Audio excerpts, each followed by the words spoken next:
Este programa es patrocinado por Elimillas Verse.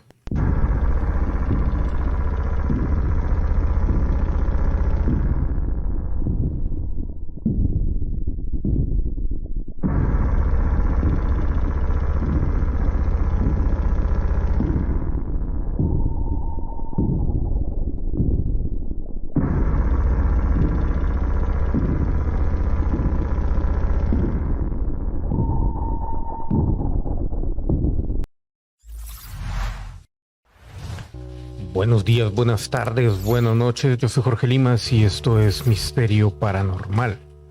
No sé si se escuche, pero está lloviendo. Y el día de hoy, ahí ya les descubrí un poquito del video de lo que vamos a hablar, pero vamos a empezar con otra película. En este especial de Halloween vamos a entrelazar un poquito cómo ese inconsciente o consciente colectivo, como le quieran llamar, se ha basado para traspasar lo que son recuerdos, cuestiones totalmente olvidadas, tradiciones, rumores, cualquier tipo de historia paranormal. Y ahora los vemos más que todo como fantasía, como ciencia ficción plasmada en películas. Vamos a iniciar con esta película llamada Phantasm, una de mis favoritas de todos los tiempos y que inicialmente no me gustaba, pero bueno. Esta película nos habla, y para los que son seguidores de los temas de extraterrestres creo que les va a sonar algo conocido. Trata de un ser interdimensional, alto, blanco, pálido, con traje obviamente, que incluso también se dice por ahí que es una de las inspiraciones del Slenderman, y que lo que hace es básicamente apoderarse de la mente y del espíritu de las personas. Esta película de Phantasm es casi, pues yo creo que tan vieja como Michael Myers, como Halloween. Y es una película obviamente con poco presupuesto, pero aún así tiene efectos y tiene su, valga la redundancia, su efecto muy arraigado en ese rumor de tanto los niños de ojos negros como los seres de otra dimensión, los sueños también un poco, y sobre todo el hecho del multiverso. Esta película en realidad es una serie de 5 partes. De hecho, la última, la más reciente, salió hace relativamente poco. Y como les digo, retrata básicamente esa historia basada en secuestro extraterrestre.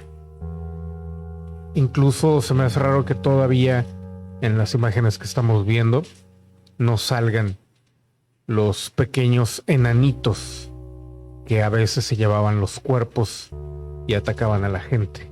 Lo que más llamó la atención, aparte del hombre alto, como lo llamaban en la película The Tall Man, era el uso de unas esferas que te perforaban el cerebro y te perforaban la cabeza. Obviamente esto es una película totalmente de terror de aquellos tiempos. Ahí vemos una de las esferas.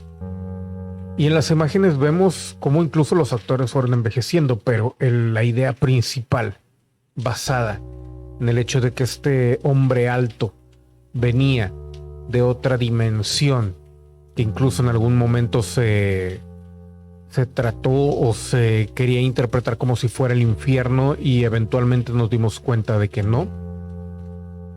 Pues básicamente era la trama de la película, aunque no era al menos muy conocida la trama por completo en aquel entonces. sobre todo en las primeras 2, 3 películas.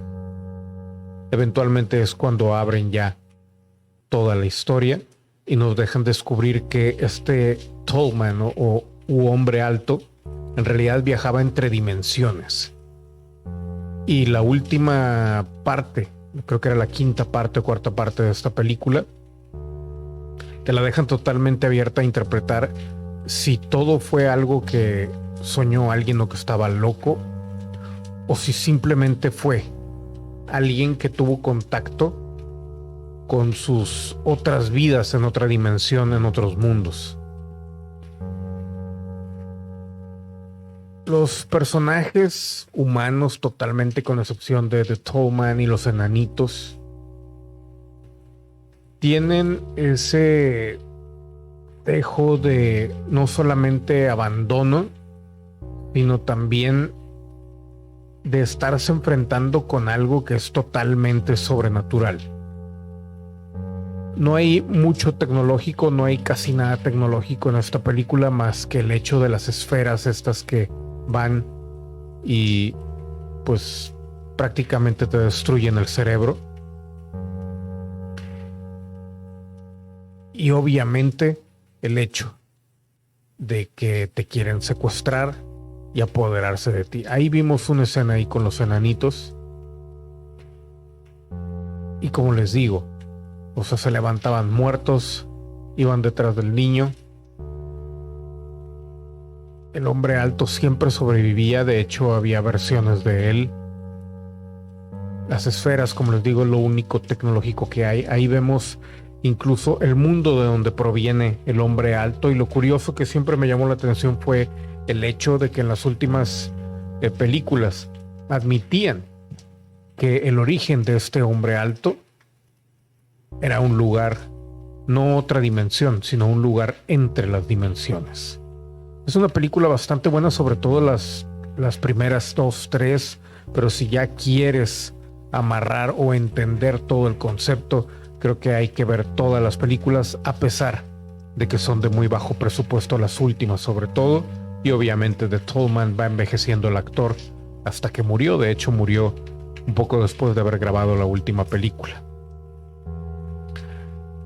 Otra cosa que llama la atención aquí es la puerta interdimensional, que son estos tubos plateados por los cuales había que atravesar para llegar a otro lugar y a otro tiempo. Incluso se hablaba de ese lugar donde no existía el tiempo. Y así empezamos este especial de Halloween con esta película llamada Phantasm, muy relacionada al principio con la muerte, con los velorios, con los entierros, y poco a poco fue develando más y más el origen de esta historia. Una historia que, de haber tenido un poco más de presupuesto, creo que hubiera sido todavía una historia con muchos más seguidores. Una historia que vale la pena, a pesar de los efectos que eventualmente se volvieron cada vez más CGI, mucho más notorios. Pero pues en aquellos entonces eran más prácticos. The Tall Man, siempre repitiendo su frase de boy, saliendo y atravesando paredes, apareciendo en lugares y desapareciendo, nunca muriendo, y atravesando las dimensiones para lograr su cometido.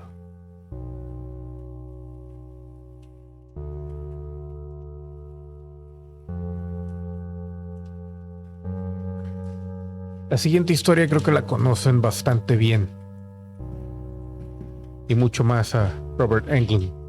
Estamos hablando de Freddy Krueger. Creo que es de las más obvias. Esta historia de Wes Craven, que en paz descanse, también creador de Scream, él habló que alguna vez tuvo una pesadilla y vio a este ser llamado Freddy Krueger, obviamente muy oscuro, así como en la escena de la primera película donde se ve con los brazos largos, y que lo empezó a perseguir durante todos sus sueños esa noche. Eventualmente se puso a investigar y dio con la historia de que sí, había un demonio que los indios llamaban, bueno, en realidad no recuerdo cómo llamaban, pero que lo calificaban de un demonio que atacaba en las noches durante el sueño. Freddy Krueger es la historia de un hombre que fue asesinado por haber cometido, obviamente, violaciones a niños y demás. Lo quemaron y regresa para vengarse de todo, de toda la colonia donde vivía. Aquí lo irónico es en dónde está basado, en qué está basado, en esta historia sobrenatural que siempre ha recorrido la historia del hombre, las pesadillas, los sueños.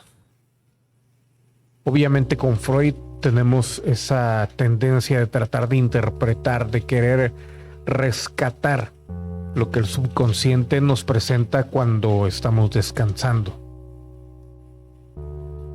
Los mensajes que pueden llegar sobre el futuro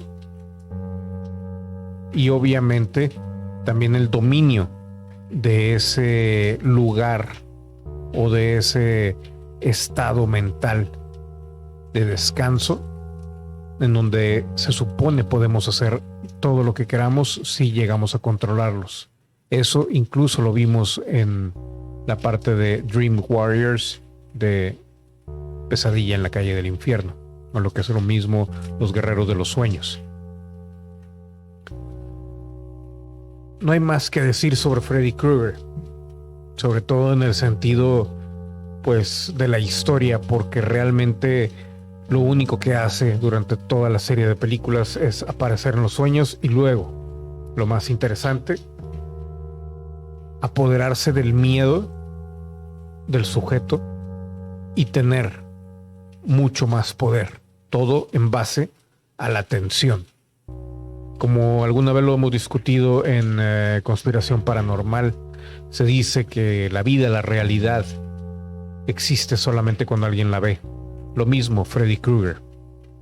¿Qué pasa con esos seres de otras dimensiones que tal vez es necesario ponerles atención para que realmente aparezcan? Y sobre todas las cosas, ¿qué pasaría si todos le pusiéramos atención a uno solo de ellos? ¿Cambiaría de lugar? ¿Haría lo mismo que Freddy Krueger? ¿Y se transformaría en la realidad, en algo real, algo tangible? Y la otra pregunta interesante también, ¿podemos traer algo de los sueños, extraerlo a esta realidad consciente? No solamente experiencia y no solamente conocimiento, sino también algo físico. ¿Será posible atravesar las dimensiones a través de los sueños? La premisa de la película es sencilla, pero si nos ponemos a darle vueltas, podemos llegar a muchas ideas. La idea obviamente del personaje era asustar, era crear un efecto. Y lo cómico de todo esto es de que se alimentaba de la tensión, del miedo, y eso lo hacía más poderoso. ¿Qué tantas cosas a las que tememos las alimentamos por darles esa tensión? La manera en que creamos los llamados arcontes. La película de Freddy Krueger es un hito de las historias de terror, de las películas de terror. Es un clásico. Y como tal, por lo mismo de la historia que es universal, no parece que vaya a morir pronto. Solamente necesitamos a alguien más que tome el personaje de Freddy Krueger. Y la pregunta aquí va a ser, ¿cómo lo van a renovar? Tomando en cuenta también multiversos, dimensiones, cuestiones como incluso la tecnología para producir sueños, ideas. Honestamente, el futuro de esta franquicia, si se ponen a pensarlo tantito, es enorme. y en la realidad,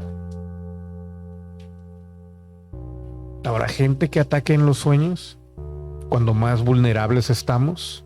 Cuando el subconsciente está, más bien cuando el consciente está descansando y el subconsciente está totalmente libre para ser modificado, para ser manipulado.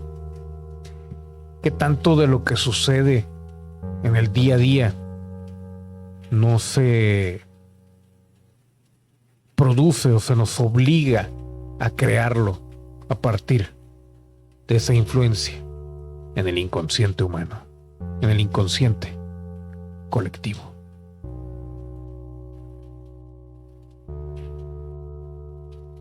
La siguiente y última historia es de mi estimado Jason Voorhees. Obviamente, esta película también es otro clásico. Y a pesar de que empezó totalmente derivada de Halloween, la cual vamos a dejar para una siguiente parte, se transformó en un hito por lo violenta y el gore que producía. Aquí volvemos a ver y a percibir un hombre alto, pero ahora con una máscara que oculta todavía una cara quemada, al igual que la de Freddy Krueger, y deforme.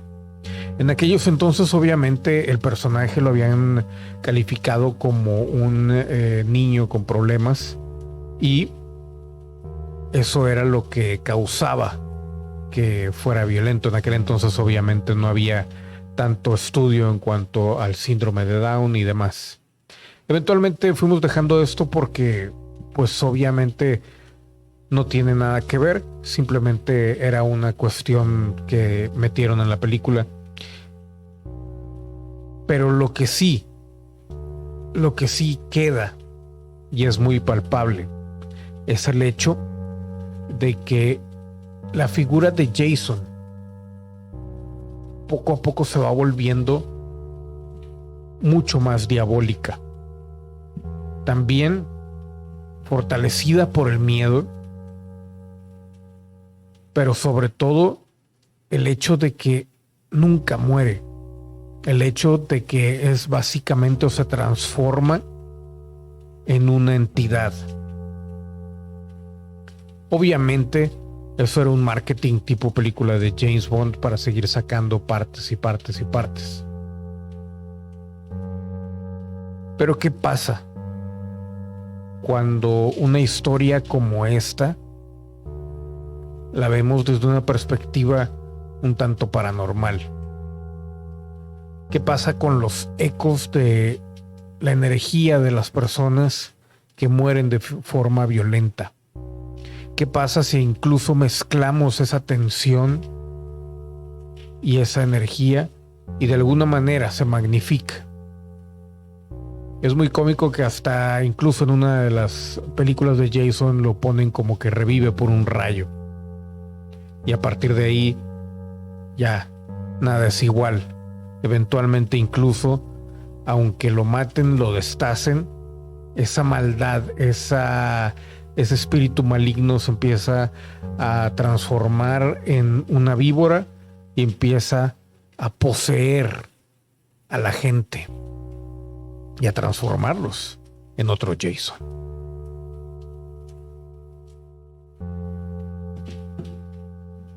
Eso suena mucho a una posesión diabólica, obviamente. Pero ¿qué pasaría si en algún momento esa posesión llegara a ser permanente? ¿Qué pasaría si incluso debido a rituales y creencias todo eso se volviera en algo así como la historia del anticristo? La historia de la película The Omen, probablemente la más obvia de las que hemos visto en estos momentos. Y es que la historia es simple. ¿Qué pasaría si de repente te dieras cuenta que tu hijo es el anticristo y es el que va a acabar con la humanidad. ¿Qué harías tú? ¿Lo matarías? ¿Lo cuidarías? ¿Estarías en negación? ¿Qué tanto tiempo? ¿Cuánta gente moriría debido a eso? ¿Cuáles son las señales? ¿Es realmente algo que pudiese pasar? Independientemente de la forma. En algún momento se decía que simplemente era por no ser religioso, después por pecar, eventualmente la clonación, crear cuerpos sin espíritu. Luego se habló de extraterrestres, se ha hablado de todo, básicamente, de esta historia. Y lo único en común de todo esto es que la idea de que exista, pero que no crean en él, es el mejor concepto para calificar esta película, que es lo que decía el padre. El mejor truco del anticristo es hacer que todos crean que no existe. Esta película, obviamente, en cuanto a la historia, y ya lo hablaremos en Desde la Morgue, tiene un folclore enorme porque pasaron muchos accidentes debido a la grabación de esta película. Eventualmente se volvió más una celebración del tema que algo prohibido como lo era cuando salió.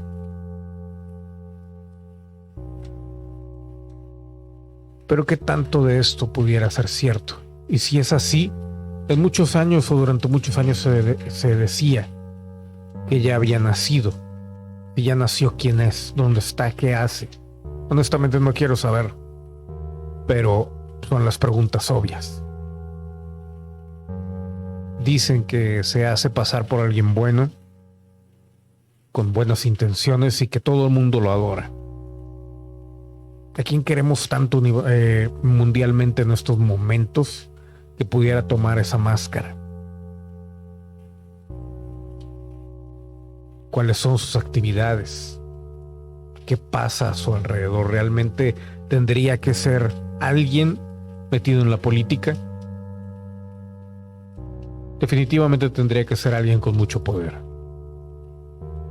Y si lo conocieras, y si fuera tu hermano, tu padre, tu amigo, tu novio, tu novia, tu amiga, tu hermana, porque también esa es otra cosa.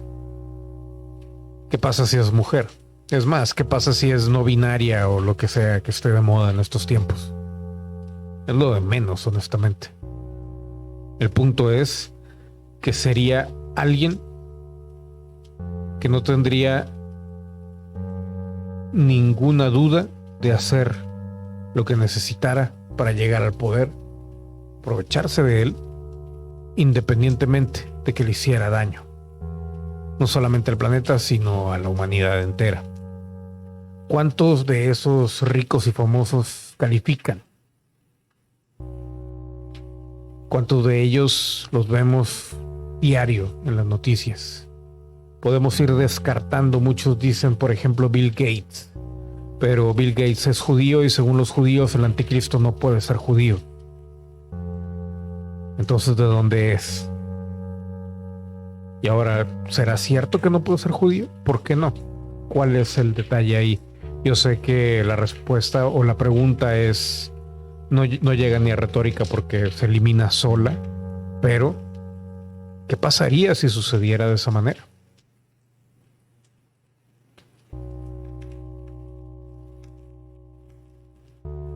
El cine es la mejor manera que hemos tenido para comunicar ideas, para comunicar conceptos, para renovar historias ya olvidadas. Lo único malo es de que la mayor parte de las historias que valen la pena tienen un mensaje, nos previenen, nos ayudan, han ido pasando oralmente, de boca en boca. Y ahora, en estos tiempos, estamos, sobre todo los jóvenes, están demasiado atenidos a que tiene que ser un contenido visual. Si no hay contenido visual, no le ponen atención.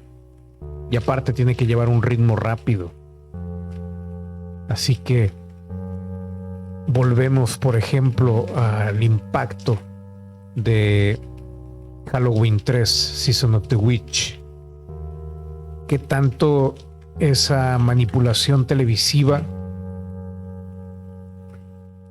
incluso en YouTube, nos ha manejado ese mensaje de que todo tiene que ser ya, rápido? ¿Y en qué nos hemos vuelto? Cuando ya no tenemos ni la paciencia de ver una historia que en un principio nos llamó la atención.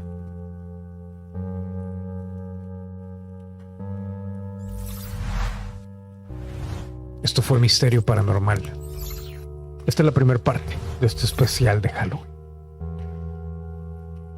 Yo fui Jorge Limas y nos vemos a la siguiente.